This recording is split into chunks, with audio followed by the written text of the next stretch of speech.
세계 무대를 향해 새로운 도전장을 내민 이정우 선수 저희가 직접 모셨습니다. 어서 오십시오. 네, 안녕하십니까.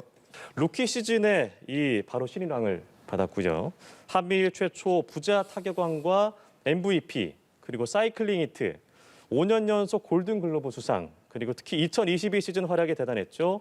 MVP의 타격 5관왕, KBO 통산 타율 1위까지 3할 4푼의 기록. 이종범의 아들로 주목을 받았다가 KBO 리그 최고의 선수로 서게 됐는데 지난 7시즌 이정우 선수에게 의미가 남달랐을 것 같아요. 어땠습니까? 정말 어렸을 때 상상으로만 했던 일들이 또 꿈으로만 꿨던 일들이 뭔가 제 앞에 현실로 이루어진다는 느낌을 많이 받았었고 예. 뭐 제가 하고도 사실 안 믿길 때가 좀 몇 번 있었거든요. 야구를 잘 모르시는 분들도 메이저리그는 최고의 리그라고 알고 계시는데 구속도 정말 차이가 많잖아요. 네. 뭐 90마일, 100마일 기본적으로 150km, 160km를 그냥 가볍게 던지는 네. 정말 괴물 같은 선수들이 즐비한 곳인데 그거에 대한 대비 같은 것도 좀 하고 있습니까?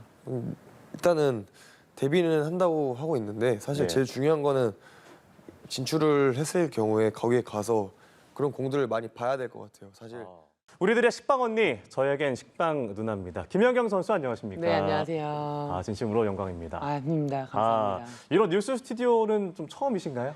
처음은 아닌데요. 정말 네. 오랜만에 이런 곳에 와서 지금 인터뷰를 하게 됐는데 네. 조금 떨립니다. 정말요? 네네네. 워낙 긴장 안 하시는 스타일로 알고 있는데. 그래도 너무 좀 떨리네요. 너무 오랜만에 이런 그러세요? 자리에서 인터뷰를 하다 보니까. 지난 해에 팬미팅 보니까 뭐 춤도 추시고 노래도 네. 부르시고 네. 하셨던 걸로 기억합니다. 네. 이번 팬미팅에서도 뭔가 팬분들이 좋아할 만한 이벤트 같은 것들이 좀 준비되어 있습니까? 작년에 제가 이제 그런 오피셜한 그런 팬미팅을 처음으로 해봤는데 네. 노래랑 춤은 다시는 안 하겠다. 국가대표 은퇴 경기와 은퇴식을 갖게 됐습니다. 네. 김연경 선수 지난 2004년 청소년 대회에서 처음 태극 마크를 달았고 지난 2021년 도쿄올림픽을 끝으로 태극 마크를 내려놓게 됐는데 뭐 저 역시도 마찬가지고요. 정말 많은 국민들이 TV 앞에 모여서 함께 김연경 선수의 플레이에 웃고 울고 응원을 했습니다. 네. 이 자리를 빌려서 정말 감사하다는 말씀 드리고 싶고 감사합니다. 정말 고생 많으셨습니다. 감사합니다. 네. 기아의 이범호, 파워히터 이범호 감독과 자세한 이야기 나눠보도록 하겠습니다. 안녕하십니까? 네, 안녕하세요. 네, 감독님 반갑습니다. 네, 영광입니다. 반갑습니다. 오신다 그래서 제가 특별하게 좀 공수를 했는데 마음에 드십니까?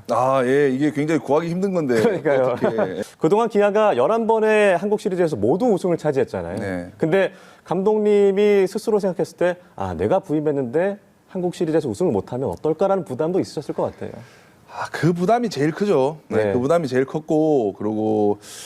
기아 타이거즈 최고참 최용우 선수와는 2살 차이십니다. 네, 그래서 네. 올 시즌에 최용우 선수 인터뷰를 보면 형이라고 부를 것 같아서 좀 피해 다닌다 이런 네. 얘기도 들었어요. 네. 그리고 다른 선수들도 같이 동료였으니까 형으로 불렀다가 또 코치님이었다가 네. 감독님으로 부르는 게 좀 어색하다는 얘기를 또 들었습니다. 네. 감독님도 좀 감독님이란 얘기를 들었을 때 어색한 부분이 좀 있었나요? 아무래도 시즌 초반에는 그런 말을 들을 때, 내가 아직까지 감독이라는 말을 좀 어색한데? 라는 생각을 많이 가졌죠. 오. 각이 살아있는 이런 모습을 보여드리도록 노력하도록 하겠습니다. 지금 이 자리에서 좀 삐끼삐끼를 좀 만회하신다면 네. 가능하실까요? 네? 다 이두 운동밖에 안 되더라고요. 이게. 직접 모시고 이야기 나눠보겠습니다. 안녕하세요. 네, 시장님 안녕하십니까? 네, 반갑습니다. 예, 네. 저희 연합뉴스 TV 오랜만에 출연하시는 걸로 알고 있고 또 이런저런 가벼운 얘기로 시작하고 싶습니다만 요즘 그러기 쉽지 않은 정치 현실이기도 합니다. 그래서 어제 있었던 윤석열 대통령의 이 탄핵 심판 변론길에 대한 질문을 먼저 드려보도록 하겠습니다. 어제 윤 대통령 직접 비상계엄의 정당성, 거대 야당에 대한 비판, 부정선거 음모론뿐만 아니라 개헌에 대한 언급도 했습니다. 어제 윤 대통령의 발언 어떻게 좀 들으셨습니까? 참 들으면서 마음이 아프더라고요. 기다려봐야 한다라고 하셨는데 최근 조기 대선과 관련해서 여론조사가 여럿 나오고 있습니다.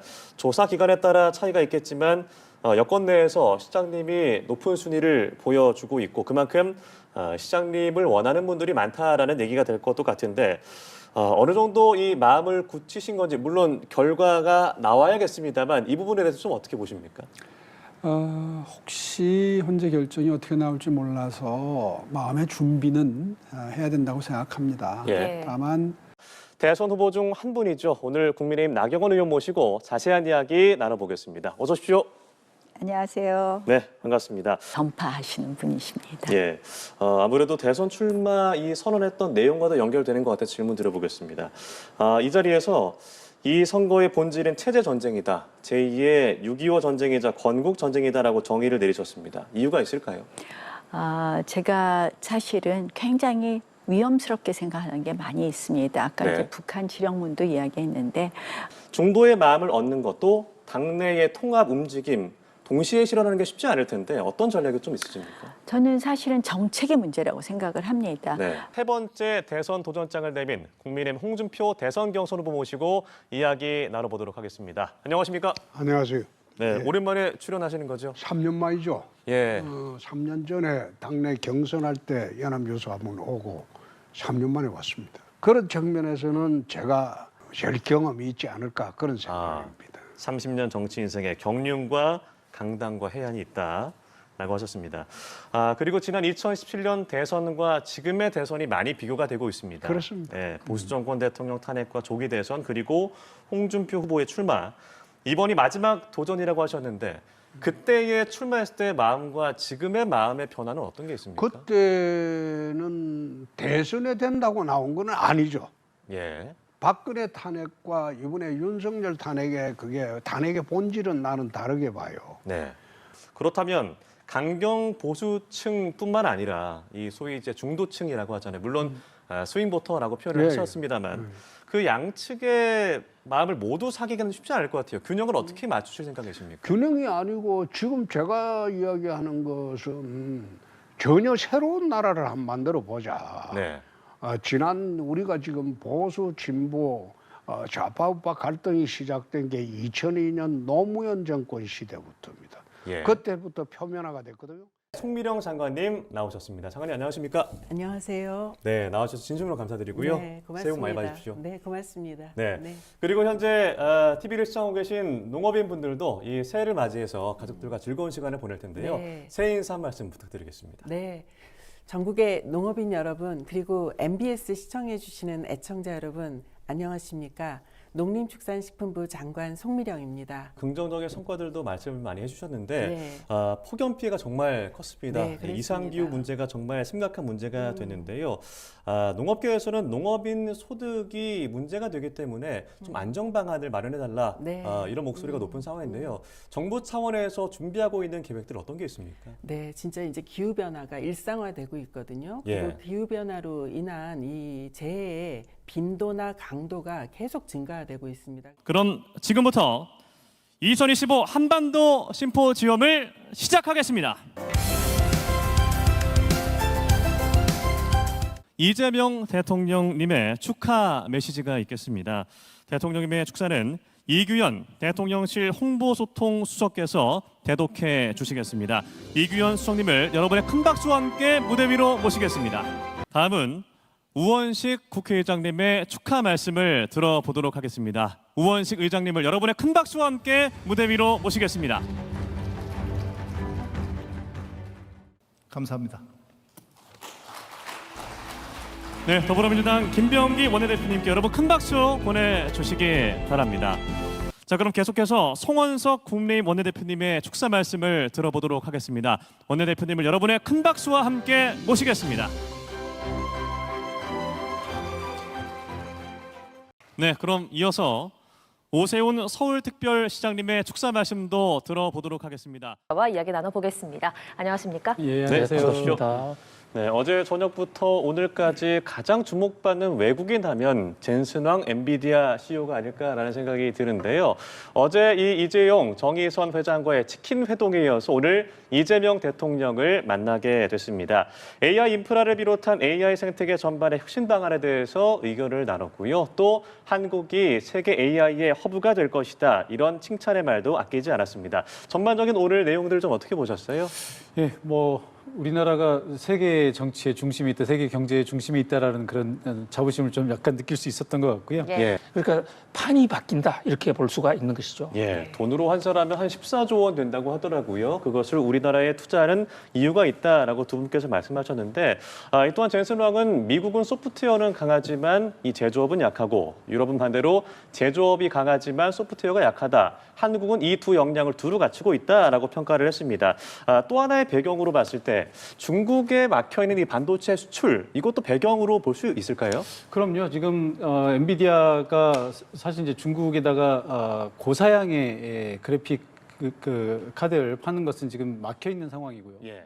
한국형 발사체 누리호가 잠시 후 새벽 0시 55분에 발사를 앞두고 있습니다. 이제 10분도 남지 않았는데요.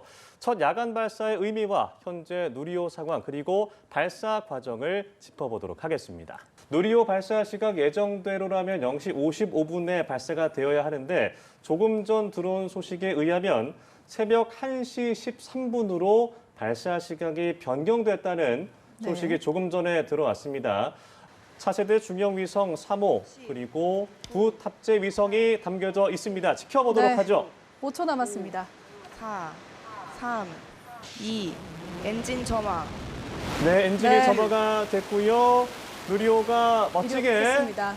안정적으로 날아오르는 모습 보고 누리호가 계십니다. 발사되었습니다. 네, 새벽 1시 13분 누리호가 발사됐습니다.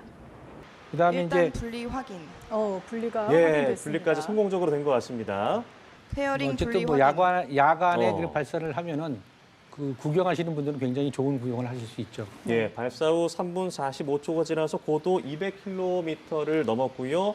페어링 분리까지 완료됐다는 내용까지도 들어왔습니다. 발사한 지 7분 40초쯤에 고도 500km를 돌파를 했습니다. 이제 곧 목표 궤도인 600km에 다다를 것으로 보여지는데요. 네, 600km에 누리호가 도달했다 이런 소식을 또 전해드립니다. 위성 분리도 이제 잘 이루어질 거라고 뭐 기대하고 있습니다. 위성 3호 분리가 확인됐다는 내용도 들어왔네요. 네. 1시 13분에 발사가 됐습니다. 21분여 비행 끝에 오늘 목표로 했던 것은 모두 성공적으로 완수했다라고 보면 될까요? 그렇죠. 아주 제가 보기에는 깔끔하게 한 방에 다 끝낸 거로 봐서 야, 우리나라의 발사 능력이 상당한 수준까지 올라왔구나 이렇게 좀 자부심을 느끼게 됐습니다. 시청자 여러분 안녕하십니까? 송년 특집 뉴스 시작합니다. 총 33번입니다. 사회 각계각층을 대표하는 11명의 인사가 이 타종에 참여할 예정입니다. 예, 보신각의 역사에 대해서 또 궁금하신 분들이 있을 것 같은데요. 보신각의 역사는 조선 태조부터 시작이 됩니다. 1895년 조선 고종 때에 널리 시간을 알린다라는 뜻을 담아서 보신각이라는 이름이 되었습니다. 안타깝게도 임진왜란, 6.25 전쟁 등으로 소실과 재건 등을 반복하다가 현재 여러분이 보고 계시는 보신각 건물은 1979년에 재건이 됐습니다.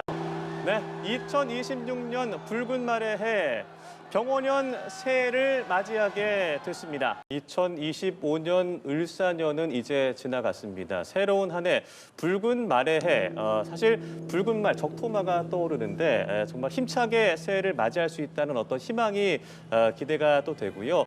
네, 오세혁 앵커도 올해 새해 소원이 있으실까요? 저는 사실 여러 가지 많잖아요. 사실 하고 싶은 것들이 많고 이루고 싶은 것들이 많지만 가족의 건강, 저의 건강, 또 사랑하는 사람과 행복하게 살아가는 것이 최우선이지 않을까라는 생각이 들면서 시청자 여러분도 행복하고 건강한 한 해를 보내시길 바랍니다. 2025년 한 해가 정말 너무나 빠르게 지나간 것 같습니다. 을사년 한 해 정말 여러 가지 일들이 있었죠. 뭐 정치권, 경제, 문화, 예술계, 스포츠계 여러 가지 일들이 있었는데 2026년에 또 월드컵 그리고 동계올림픽이 열립니다. 희망을 갖고 한마음 한뜻으로 응원하는 행사들도 준비가 되어 있습니다. 네, 2026년 붉은 말의 해, 병오년의 새해, 재활종 타종과 함께 새로운 해가 시작이 되었는데요. 올 한 해도 다시 한번 말씀을 드리지만 시청자 여러분 그리고 국민 여러분께서 항상 건강하고 행복한 일들로 가득하시길 바라겠습니다. 저희 연합뉴스TV도 2026년 시청자 여러분께 정확하고 또 신속한 보도 전해드리도록 하겠습니다. 여러분 새해 복 많이 받으시기 바랍니다.